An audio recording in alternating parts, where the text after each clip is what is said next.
As the weather is once again heating up, concerns of wildfires will soon be on the minds of many. Last year, Idaho saw several severe fires, including one blaze near Salmon. Some of you might remember a bear cub that was caught amidst the Mustang Complex fires. He spent the months since then in rehab mode, but now the challenge ahead for Boo is life in the wild. Dave Martinson has that story for us tonight. All right. Come here, look.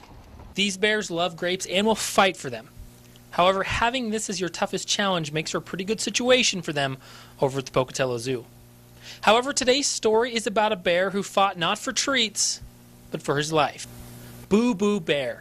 He grabbed national attention when he was found clinging to a tree during the Mustang fires last August. The Snowdon Wildlife Sanctuary brought him in, and what took place later was a process of rehabilitation and preparation to introduce him into the wild. First, he had to be in ICU for 2 weeks after they found him. He was pretty severely burned, and he was put into a 2-acre enclosure area that is a natural habitat for bear cubs, and specifically designed for them, which they have a lot of little things in there where they can play and trees to climb, and then other cubs to play with too, which is part of how they learn how to cope in the wild. Boo has been successful in his attempt to get back into prime bear condition.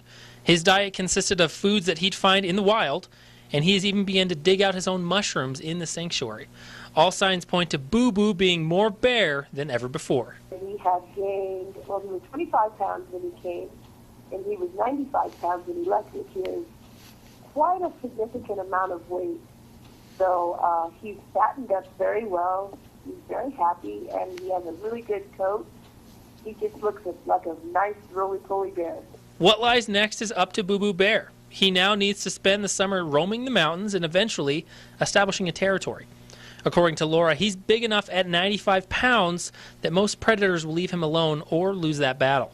Those who worked with Boo have the highest hopes for him for this next phase of his life. So he had the best chance in the wild, and that's really what we want, for the bears to have the best chance.